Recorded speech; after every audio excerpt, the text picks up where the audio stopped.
적중하신 토토방방 가족방분들 모두 축하드립니다. 저희 가족방에서 모든 경기 언오버 및 핸디캡 최종 조합 공유해 드리고 있습니다. 적중률 높은 가족방 입장은 고정 댓글에 있는 링크로 문의해 주시기 바랍니다. 7월 8일 국내 축구 두 경기 분석 시작하겠습니다. 첫 번째로 FC 안양 대 천안시티 경기 알아보겠습니다. 먼저 안양은 부천에게 승리하며 1위 자리를 사수했다. 감독은 선제 득점을 허용했음에도 역전을 했기에 자랑스럽다고 밝히기도 했는데 선제골을 허용하는 경기에서는 다수 무력했다는 것이 그 이유다. 물론 라인을 높이는 팀의 특성상 리스크를 감수하는 편이긴 하지만 안양이 선제골을 먼저 허용하는 경우가 많지 않은 것이 사실이다. 지난 경기를 포함해서 수원 삼성과의 매치와 아산전이 선제골을 허용한 경기의 전부기도 하다. 따라서 안양이 공격으로 기선을 제압하는 경우가 훨씬 많다고 볼 수 있을 것이다. 외국인 선수들의 활약도 상당한 편인데 유병훈 감독은 7월부터 승부수가 본격적으로 들어갈 것이라고 밝히기도 했다. 이적 시장에서도 공격수들을 영입하며 운영 방침 자체가 공격적일 것임을 예고하기도 했다. 이어서 천안은 김포를 상대로 무승부를 기록했다. 비가 오게 되면서 정상적인 경기 운영은 어려웠는데 원정에서 전반적으로 강했던 기조를 이어갈 수 있게 되었다. 전반적으로 원정에서 강한 모습을 보여주는 편인데 올 시즌 기록한 5승도 모두 원정에서 나왔던 매치였다.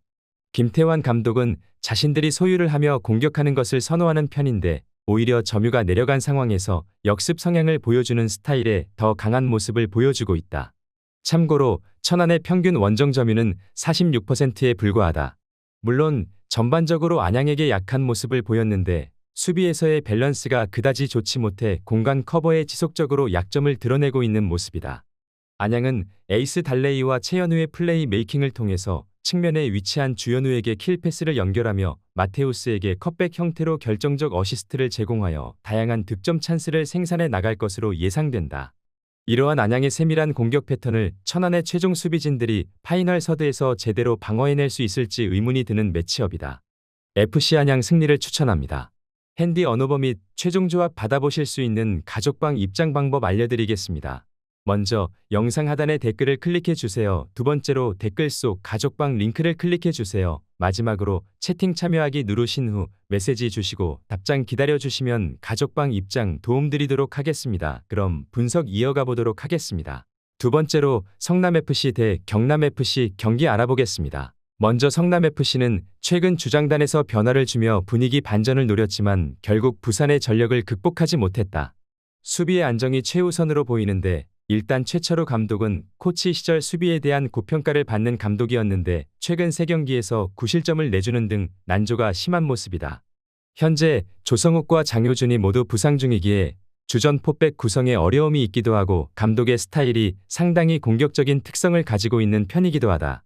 그러나 잦은 패스미스로 위기를 자초하는 모습을 보이기도 했고 이 상황에서는 외국인 선수의 개인 기량이나 교체 선수로 판도를 바꾸는 것 말고는 큰 변화를 주지 못하는 모습이다. 아직 팀의 밸런스가 잘 맞지 않아 보이는 점이 아쉬운 부분이다. 이어서 경남은 최근 안산이 이랜드를 잡아내는 등 상승세를 타고 있는 모습인데 어느새 안산과의 승점도 동률이 되어버린 상태다. 상당히 공격적인 스타일을 보여주는데 슈팅 숫자는 현재까지 3위를 기록하고 있고 박스 안 슈팅도 최다 3위를 기록하는 등 공격수들에게 볼 배급은 잘 되고 있다고 봐야 할 것이다. 원기종이 입대를 하면서 토종 공격수의 부재가 상당히 눈에 띄는 상황인데 현재 득점 순위는 8위에 머무르고 있기도 하다. 더 큰 문제는 잊을만 하면 무너지는 수비다. 특히 뒷심이 매우 부족한 모습을 보여주고 있는 상황인데 선제골을 넣은 경기에서도 이를 지키지 못하고 패배한 경기가 3번이나 된다. 지난 전남전에서도 선제골은 경남의 몫이었지만 전남의 맹공을 버텨내지 못하는 모습을 보이기도 했다. 양팀 모두 수비 라인에 무게 중심을 두며 경기를 운영해 나갈 것이다. 수비지향적 전술을 활용 중이기 때문에 전체적인 경기 양상이 굉장히 루즈하게 흘러갈 것으로 예상된다. 최근 양팀의 최전방 공격력 역시도 큰 기대를 걸기엔 다소 어려움이 따른다고 본다. 무승부를 추천합니다.